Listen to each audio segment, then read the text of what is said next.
As if the OT goal from Matt Boldy wasn't good enough, your Minnesota Wild find themselves in first place.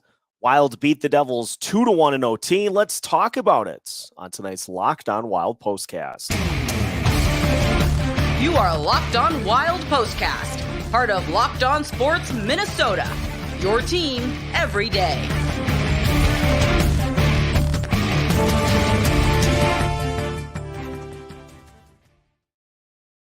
The Minnesota Wild pick up a 2-1 overtime win over the New Jersey Devils, and adding into the fact that the Dallas Stars are currently losing 3-1 to the Seattle Kraken, the Minnesota Wild in first place. Tonight's Locked On Wild postcast is underway as the Wild pick up a pretty outstanding win against a very tough New Jersey Devils team. 2-1 in OT. Matt Boldy is your overtime hero, and I want to start right with overtime here on tonight's postcast because I was interested to see how the Wild handle these overtime situations without Kirill Kaprizov. And what did we see the Wilds do is mostly play a possession style in OT. They valued possession over opportunities. They did have more than a few. Marcus Johansson had a nice opportunity on Vitek Vanacek that he was able to make the save on. But some great chances by both teams in OT. You had Timo Meier ramming one off the post, and the puck comes free, and Matt Boldy's got nobody behind him as he goes the rest of the way. He did have Dougie Hamilton in close proximity, but nobody between him and Vanacek. And so Boldy able to head down the rest of the way with time winding down, and he pots the game winner. And it was going to be an uphill battle for the Wilds, regardless in this one, with the fact that Jared Spurgeon was sick and not able to play. But that has never been something that has stopped the Wilds previously. They are a team that has really looked at any of those things that would give other teams great concern. They have really just managed to maneuver pretty much every injury that has come their way so far this season. And I think that's a testament to what they've built and a testament to how they play, that the Wild currently are the only team in the Central Division with 90 points and find themselves in first place, not in a tie for first place outright at this point in the season.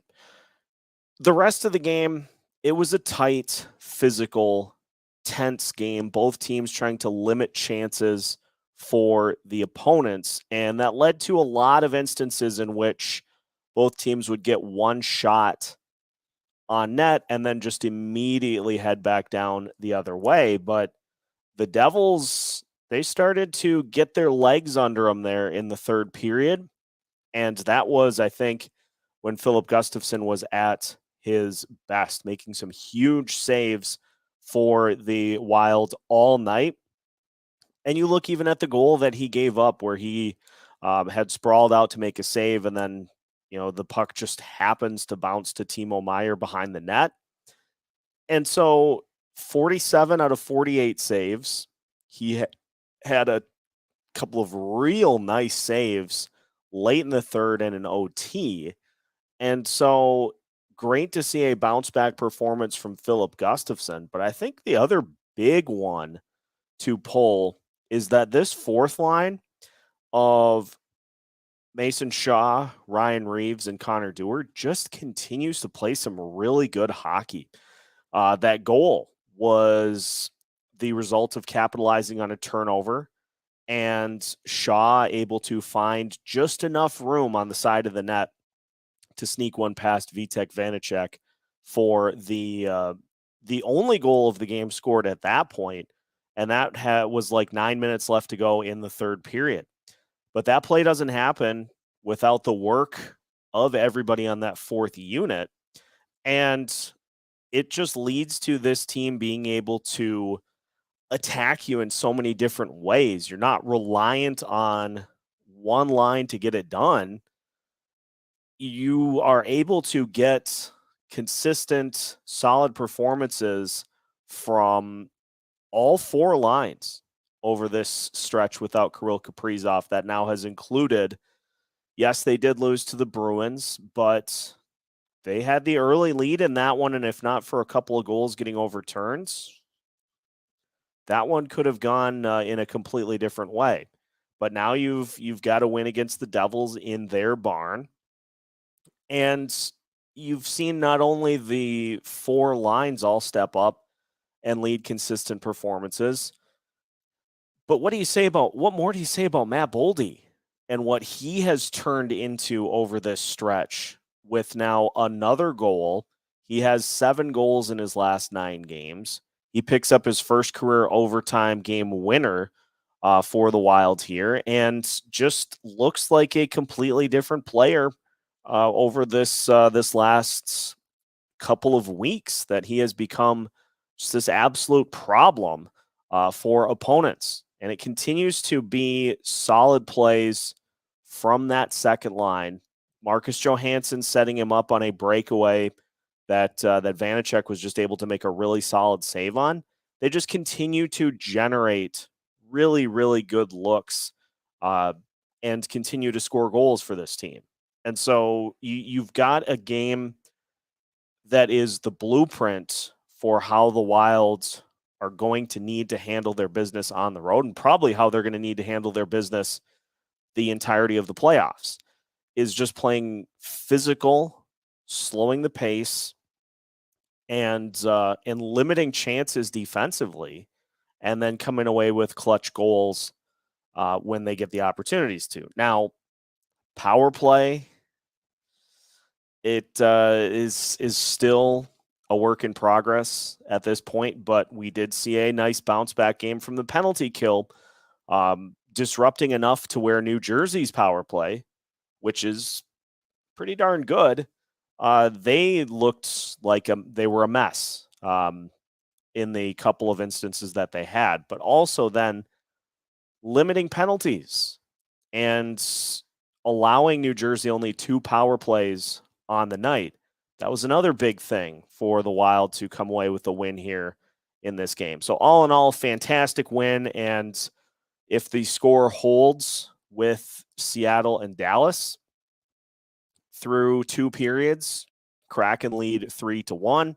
We're all going to wake up in the morning with a first place hockey club. So really, really good one here today. The Wild did what they needed to do, and now they get a chance to move on to Philadelphia come Thursday. So we'll talk a little bit about the Flyers. We've got a couple of other things to wrap up in this one as the Wild pick up a huge 2-1 win in OT over the New Jersey Devils. We'll talk more about your first place Minnesota Wild after a word from our sponsors, which for tonight's postcast include the official sports betting partner of Locked On, that is FanDuel Sportsbook.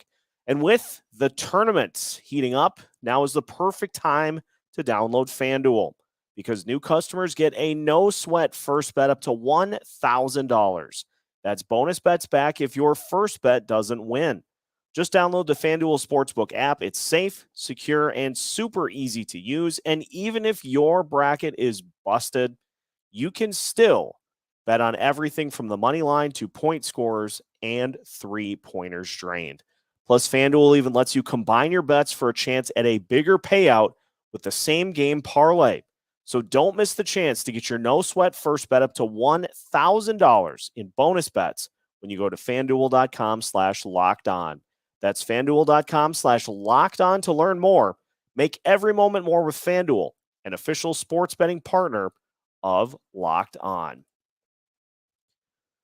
Today's episode is brought to you by a product that I use every single day. AG1 by Athletic Greens. Maybe you're like me. You want to be healthy and eat well, but it's always easier said than done. There's no longer the case with AG1. With one delicious scoop of AG1 in a glass of water each day, you are absorbing 75 high-quality vitamins, minerals, whole food sourced superfoods, probiotics, and adaptogens to help you start your day right. This special blend of ingredients supports your gut health, your nervous system, your immune system, your energy, recovery, focus, and aging. All of the things you want. It can be hard and expensive to keep track of multiple different supplements and vitamins, not to mention how hard it can be on your stomach. AG1 costs you less than $3 a day. You're investing in your health, and it's cheaper than your cold brew habit. Right now, it's time to reclaim your health and arm your immune system with convenient daily nutrition. To make it easy, Athletic Greens is going to give you a free 1-year supply of immune-supporting vitamin D and 5 free travel packs with your first purchase. All you have to do is visit athleticgreens.com/NHL Network. Again, that's athleticgreens.com/NHL Network to take ownership over your health and pick up the ultimate daily nutritional insurance. Continuing today's Locked On Wild postcast as the Minnesota Wild pick up a 2-1 overtime win over the New Jersey Devils. And it's fun to see this team hitting their stride at this point in the season. And I still am so impressed with their ability to do that, having lost their biggest playmaker. But I think I've seen a lot of people reacting in a similar way that I think is right on the money, in that Kaprizov's injury forced this team to kind of focus in on themselves as a unit and realize that you can't just rely on one guy, that everybody's going to have to step up and be a part of contributing to goals and contributing to wins. And I mean, look at what we've seen since Kaprizov went out. Matt Boldy's gone nuts.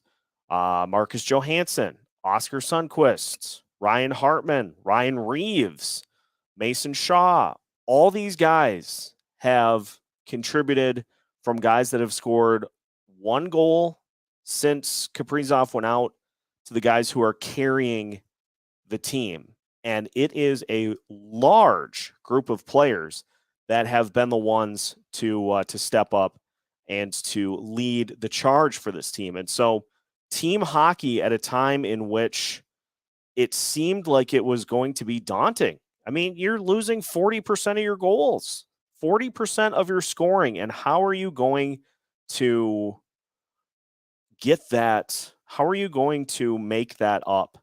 And, well, it's been a collective team effort for this team. And it's a lot of fun to watch these guys do their thing. Here's the list, courtesy of Brett Marshall of Sound the Foghorn. And this was before tonight's game. So you have Matt Boldy with 5 goals in 5 games. So now he's got 6 goals in 6 games. Ryan Reeves with 3. You got Marcus Johansson, Ryan Hartman, Matt Zuccarello, Oscar Sundqvist with 2 goals apiece in that span of games since Kirill Kaprizov came out of the lineup.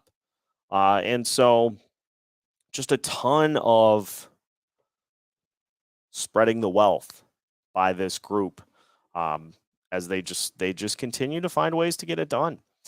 Thursday's game against the Philadelphia Flyers, another on the road for this Wild team. And it will be interesting to see, because let's consider what this Devils game was. It was a very physical game. It was an intense game. You had guys out there at the end of the game that were just absolutely gassed. And so this was a high emotion game for this team against one of the top teams in the Eastern Conference. And so you go from that to a Flyers team that is not that. They are not one of the top teams in the Eastern Conference. And so it's a situation where it will probably be a slower pace, because that's what we saw Philadelphia do to the Wild the last time they played them. Really slow it down. Lots of hits, there were a few fights sprinkled in, so it wouldn't surprise me if we saw a couple more of those. But another opportunity for the Wild to continue to get things done here on this home stretch, down the stretch towards the playoffs. And now the Wilds, with 71 games played, Avalanche do still have a couple games in hand, but the Wild now, at least for now, in the driver's seat in the Central Division. And we'll see how long that lasts. We'll see what happens between now and Thursday. And we'll do it all again come Thursday's game with yet another Locked On Wild postcast. That will do it for tonight's Locked On Wild postcast. Wild win 2-1 in OT. And they're now in first place in the Central Division. How does that sound? Make sure that you take this opportunity, if you haven't already, to subscribe to Locked On Wild wherever you listen to your podcasts, also on YouTube. Follow along with us as we guide you through the rest of the season. We have new content coming out every single day with all of your favorite Minnesota Wild news and notes. And we're bringing it to you every Monday through Friday, plus pre- and post-game content, all part of the Locked On Podcast Network.